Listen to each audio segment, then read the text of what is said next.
Welcome into Duval Daily, presented by GenJag.com. I'm Jordan Lugo. Thank you so much for tuning in here on Friday, May 26th. Right now, we are reacting to Chapter 2 of The Hunt. The Jaguars put on their little mini documentary series every year now, and we just got Chapter 2 of The Hunt on Thursday night. So we're going to dive into some of the takeaways from Chapter 2.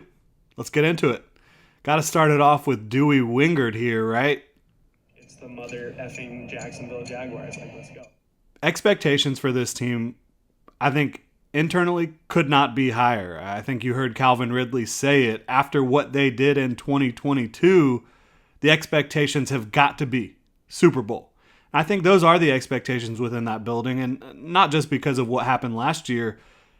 At the very beginning of this process in 2022, when Doug Peterson got to Jacksonville, he told the team everything that they are doing is to prepare to play in February. Now, they did not achieve that goal in year one, but they did outperform expectations. There's no doubt about that. And that's the title of this chapter, Expectations.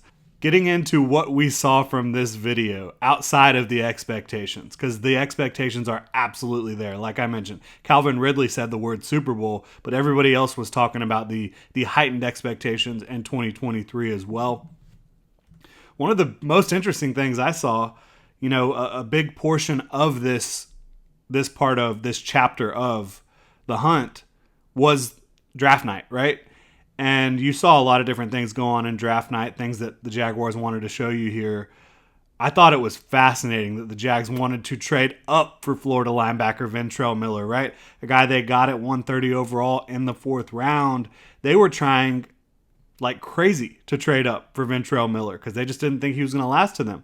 Now, based on my personal evaluation, which I do go and scout 200 plus players every year in the NFL draft, I had Ventrell Miller more of a mid to late day 3 pick, probably 5th, 6th type round type player. The Jaguars had a little bit more value on him. I think they just saw his ability to play the linebacker position at a high level, to play special teams at a high level, to be a leader, to be around the football, to be energetic. They see a lot of traits in Ventrell Miller that they really wanted to bring into their culture, their organization, and they wanted to trade up for him. And that would have been quite the bombshell because at that point in the draft, just looking at the Jaguars' current roster, how does trading up for a linebacker make any sense, right? You've got Foye Oluokun, who you signed last year to a 3-year deal. You're paying him a lot of money. I know he might not be around for a super long time based on the amount of money he's making, but Foye Oluokun was the Jaguars' heart and soul on defense last year.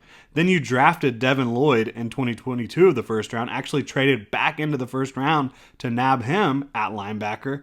Then in the third round, you drafted Chad Muma. You've obviously got Shaquille Quarterman in the fold. So yeah, for me, if they had actually landed a trade up for Ventrell Miller, there would have been a lot of unhappy fans. They were already unhappy based on the pick at 130 overall, and you kind of get it. What's the path to playing time? Well, he's definitely going to be competing with Shaquille Quarterman, it looks like, for the 4th linebacker spot, for the special teams ace spot at linebacker. And the Jaguars could very well keep 5 linebackers in 2023. I, in fact, expect them to keep all those guys potentially. But really interesting stuff. The Jaguars just cannot get away from loving those linebackers. And then jumping back to the first round of the 2023 NFL draft, the Jaguars were really sweating it out with that second trade down. Anton Harrison was their guy. I think they made it pretty clear that Anton Harrison was their guy. They were at 24 overall, traded back to 25 with the New York Giants because the Giants assured them they were not going to be taking Anton Harrison. And then at 25, they were in conversations with the Buffalo Bills to trade back to 27.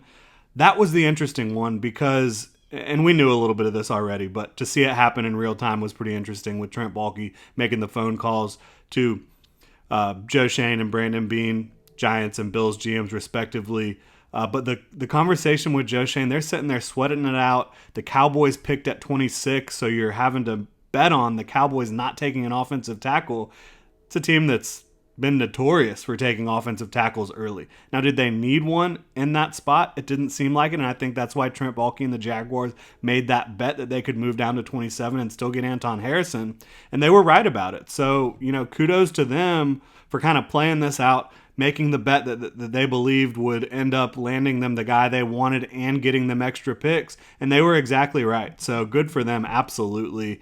And then just going through day 3 of this draft again, I just can't believe that they were able to land Yasir Abdullah, Antonio Johnson, and Parker Washington after the 4th round. All 3 of those guys, really incredible stuff to me, because Yasir Abdullah was an early day 3 pick for me. They got him in the 5th round. Antonio Johnson was a day 2 pick for me and for a lot of folks at safety. They got him in the 5th round. And then Parker Washington in the 6th round, he did miss a lot of the pre-draft lead up because of an injury. But you pop on the tape, Parker Washington is a slot star.